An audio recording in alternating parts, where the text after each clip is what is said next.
सावन, एक पवित्र मास। बारिश की बूंदों में शिव का स्वर, हवा में उमस है, लेकिन भीतर एक अजीब सी शांति। शिव भक्त जप कर रहे हैं, उपवास रख रहे हैं, पर इसी मास में लोग करते हैं सबसे बड़ी गलती। एक ऐसी गलती जो सिर्फ शरीर नहीं, आत्मा को भी दूषित कर देती है। और फिर जीवन भर की बीमारियां शुरू हो जाती हैं। ये सिर्फ खान पान की बात नहीं है, ये चेतना की बात है। ओशो कहते हैं, मनुष्य वही खाता है जो वो सोचता है, लेकिन सावन में जो खाओगे वो सीधे शरीर को नहीं, आत्मा के तह तक जाएगा, क्योंकि ये मांस शरीर की सफाई का नहीं, मन की सफाई का समय है। लेकिन तुम क्या करते हो?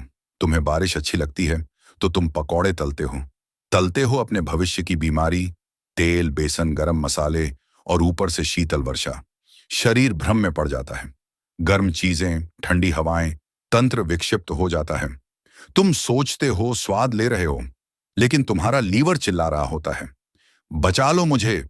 ओशो कहते हैं, स्वाद तात्कालिक सुख है, लेकिन स्वास्थ्य दीर्घकालिक साधना। अब ध्यान दो, सावन में हरी पत्तेदार सब्जियां ज्यादा हरी दिखती हैं, पर भीतर कीचड़ से भरी होती हैं।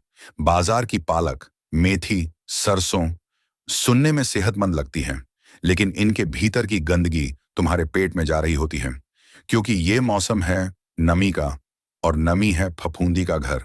एक बार ये फफूंदी तुम्हारे भीतर गई तो धीरे धीरे तुम्हारा आंतरिक सिस्टम गलना शुरू कर देता है। शुरू में पता भी नहीं चलता, सिर दर्द, बदहजमी, गैस। तुम सोचते हो छोटी बात है, पर यह शरीर नहीं, चेतना के पतन की शुरुआत होती है। अब तुम सोच रहे हो, दूध तो शुद्ध है, सावन में दूध पीना तो पुण्य है। ओशो हंसते हैं, जिसे तुम पुण्य मानते हो वो शरीर के लिए विष भी हो सकता है।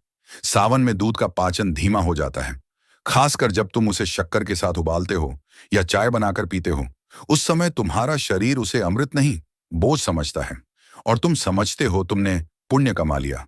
एक और भूल, सावन में ज्यादा सो जाना, बारिश की रुमझुम, बिस्तर की गर्माहट।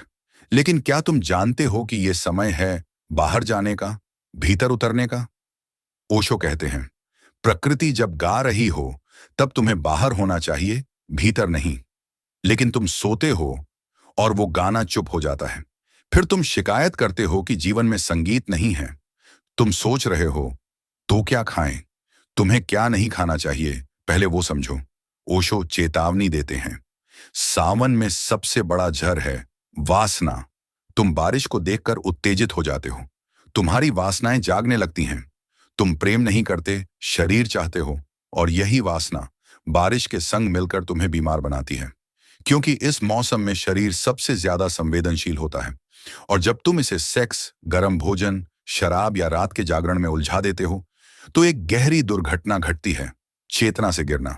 अब रुको, यहां एक बात याद रखो, अगर तुमने इस मास में सिर्फ खाने पीने पर नियंत्रण रखा तो तुम सिर्फ स्वस्थ नहीं रहोगे, तुम्हारा मन भी निर्मल होगा, तुम्हारी ऊर्जा ऊपर उठेगी, कुंडलिनी हलचल करेगी, और तब तुम सिर्फ जीवित नहीं रहोगे, तुम जागृत हो जाओगे। तो अगर तुम आज भी बारिश में गरम गरम समोसे, प्याज की पकौड़ी, खट्टी चटनियों, दही, शक्कर और ज्यादा मांस का सेवन कर रहे हो, तो तैयार हो जाओ, क्योंकि आने वाले दिनों में तुम्हारा शरीर ही नहीं, जीवन भी बीमार होने वाला है। तुम्हारा शरीर मंदिर है, सावन उस मंदिर की सफाई का समय है, उसे गंदा मत करो। ओशो कहते हैं, अगर तुम्हारा शरीर स्वस्थ है तो तुम मौन में उतर सकते हो, वरना तुम हर समय डॉक्टर, दवाइयों और हॉस्पिटल के बीच झूलते रहोगे।